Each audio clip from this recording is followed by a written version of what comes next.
Kalau gitu dokter aja yang jadi satu orang itu untuk bisa kena peradangan jantung.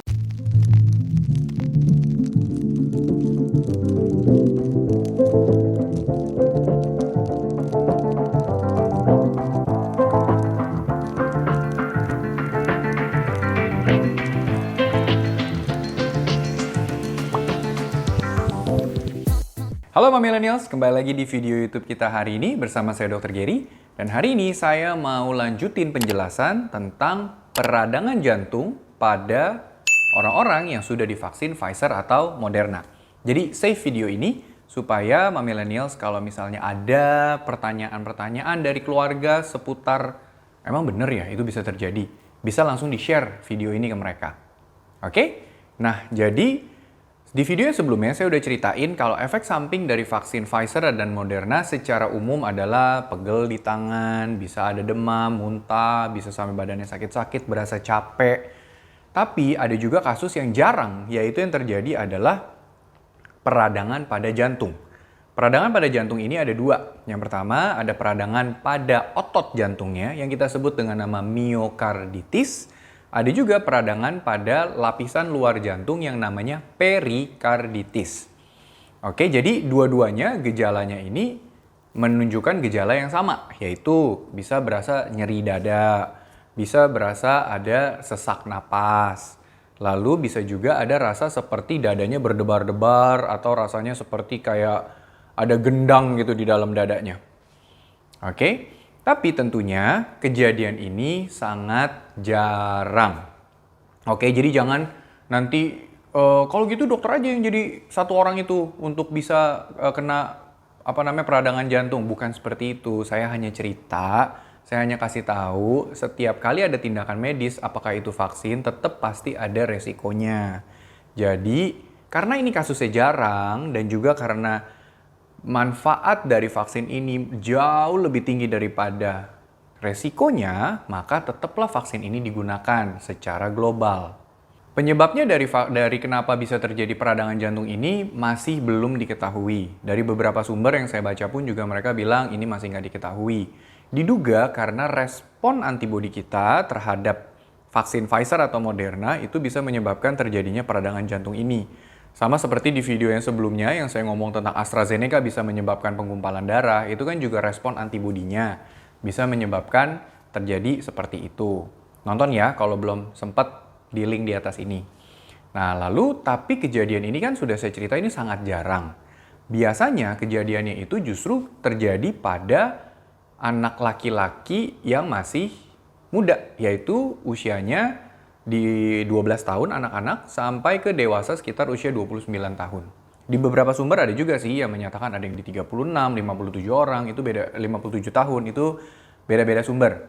Tapi kejadiannya yang paling sering dilaporkan itu terjadi pada usia 12 sampai 29 tahun laki-laki. Karena kita tahu ya kalau misalnya Pfizer itu kan memang sudah di-approve oleh CDC WHO untuk bisa diberikan pada usia 12 tahun ke atas. Nah, Moderna ini pun juga sudah di-approve, tapi oleh European Medical Agency. Boleh diberikan pada usia 12 tahun ke atas. Tapi kalau CDC, WHO masih menyatakan kalau Moderna ini boleh diberikan di 18 tahun ke atas. Kita tunggu aja update-nya.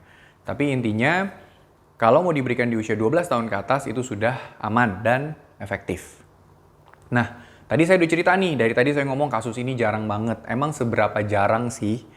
Nah, jadi ada penelitiannya dilakukan di Amerika. Ini ada satu dokter dengan timnya. Mereka melakukan penelitian pada 2 juta medical record atau rekam medis dari 40 rumah sakit yang ada di Amerika.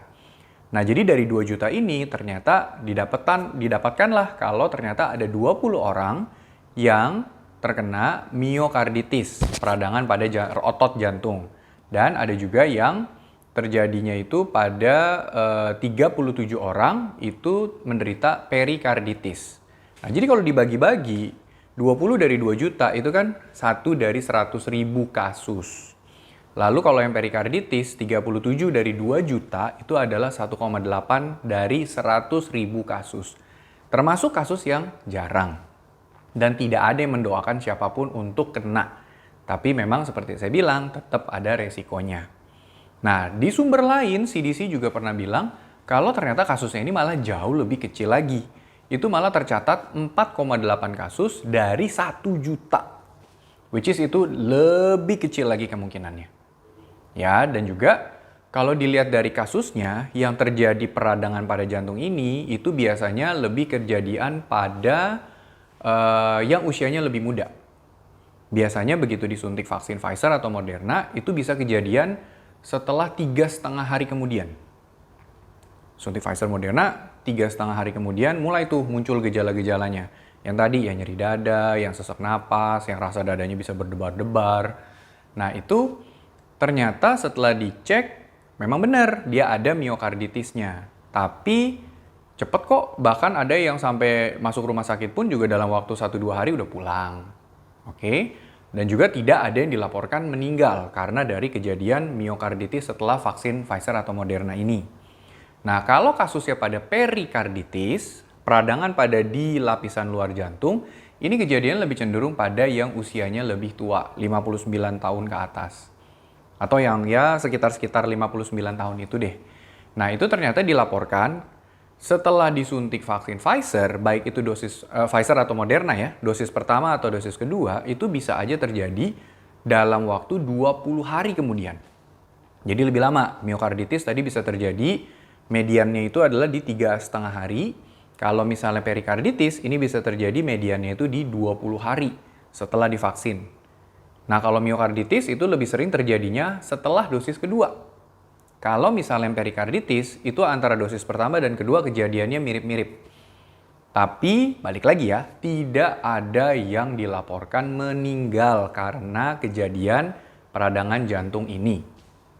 Oke, dan bahkan ada laporannya juga untuk yang waktu itu sempat divaksin pertama, lalu dia terjadi perikarditis, lalu setelah sembuh disuntik lagi dosis yang kedua, laporannya sih tercatat fine-fine aja, dia nggak kenapa-kenapa.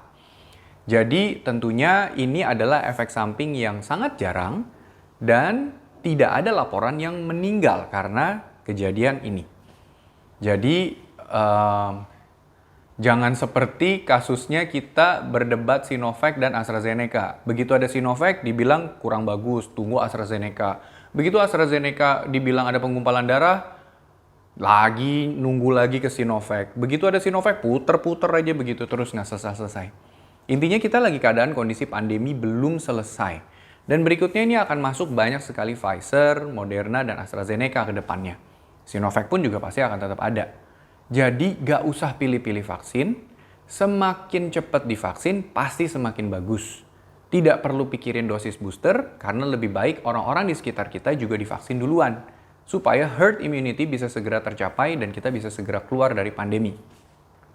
Kalau Mami Millennials masih punya pertanyaan, bisa sekalian share, komen di bawah ini sebanyak-banyaknya. Saya akan coba jawab. Dan like video ini, subscribe kalau belum, dan share video ini sebanyak-banyaknya. Supaya makin banyak orang yang tidak salah persepsi tentang vaksin-vaksin COVID yang ada. And stay safe!